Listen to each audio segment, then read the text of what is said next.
My name is Joan Pinkvoss, Executive Director at Aunt Lute and the co-founder. So I started Aunt Lute in 1982 with my friend Barb Weezer, and we started it in order to make it possible for voices of women who were outsiders, so to speak, either lesbians or women of color, for some reason or another, who probably had no access to publishing at the time. Actually, it wasn't my Aunt Lute, it was the co-founder, Barb Weezer's great Aunt Lute. And she was a very interesting, independent woman, never got married, went off and did interesting things, like teaching in Hawaii without going with the Christians, just doing things that for her age, that would have been the late 1800s, was pretty unusual for a single woman to be doing. So we tried to come up with other names, and it wasn't that easy, and so somehow we landed on that, and I kept saying, Barb, we're going to have to spell it every time we talk about it on the phone. And sure enough, that's often the case. But the good news is, at some point, Aunt Lute will be so well known that we won't have to spell it anymore. And that's sometimes happens.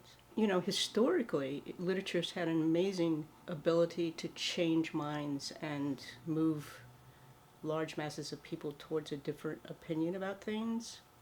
I'm not sure that's as true anymore as it used to be because of all the other media, but we certainly found that with our book Borderlands, that it started a whole movement almost, thanks to Gloria Anzaldúa. So I think that's the belief I have in literature. The whole reason I wanted to stay in literature and work in that field is because I think it changes people's minds in a way. Storytelling always is a different way for people to access change, difference, opinions. When we started the press, we wanted it to be very accessible to people who were looking to have a voice. Otherwise, we would have to be the gatekeepers. And so the mission has always been to give voice to people who didn't usually have that voice, and especially women, because if you looked at all the statistics, they have the least voice from women of color on up. And so that mission has pretty much stayed the same the whole time.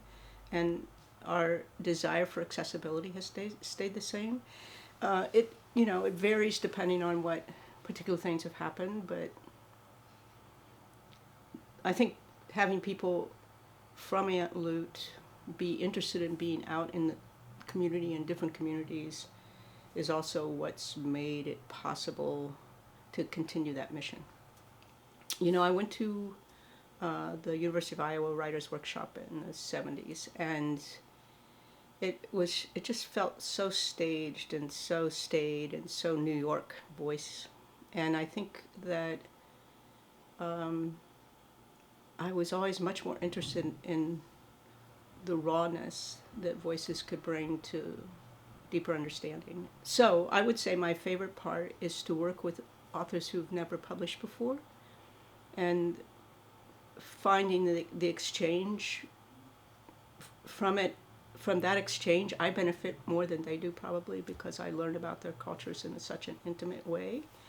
Of course, the trick is the trick is to not put your own voice on top of theirs, and I think that's also part of what interests me, is how you back away from being an editor in the usual sense of the word.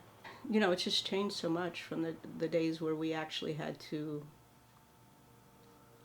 We had dark rooms, we had to do the layouts, do the negatives, do the whole thing, and now it's just so electronic. So it was much more of a hands-on. And I think there is one story I like to tell. I mean, for pretty much because we're so small, we fly under the radar, but it's somebody, but because we started getting National Endowment for the Arts grants once we became a nonprofit, somebody from the right wing got word of us, and they called the office at one point, and luckily our great Shea Braun, who is very able to rise to the occasion, they were asking about whether this was a women's press and whether it was only for women, because of course for a National Endowment for the Arts that would have been a no-no. So, Shea was able to talk about the male editors we've had, some of the male authors we've had, especially young teenage men, and also in certain anthologies we have men and women together, mostly queer, but not always. And so she was able to answer that, and she said, I'd be happy if you have any other questions. But we think it was a summertime. We think it was probably an intern that they had hired, and they said, oh, go see if we can hit up the National Endowment for the Arts. And so they weren't able to. So that was a fun early story. That was probably the mid-90s. Otherwise, it was just talking about trucking books around ourselves and doing all that grunt work that you do to make these things happen. Having books in your garage. I think the good thing about Aunt Lute's existence is that none of us is that attached to it surviving for its own sake. That we really think if there's a need, it will survive. And that's the lesson. And I bring Shea into it because she's been with me for 25. She's been here with Aunt Lute for 25 years, and so we've seen all this happen together. Then a couple times when we thought we would have to close down, and then, some donor comes along and makes it possible for us to continue to survive.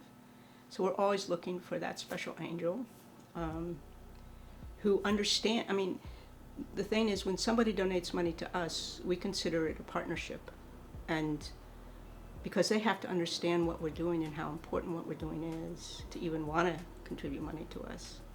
And so we know that they're on the same page that we're on. And I think that's a really nice way to have money come to you.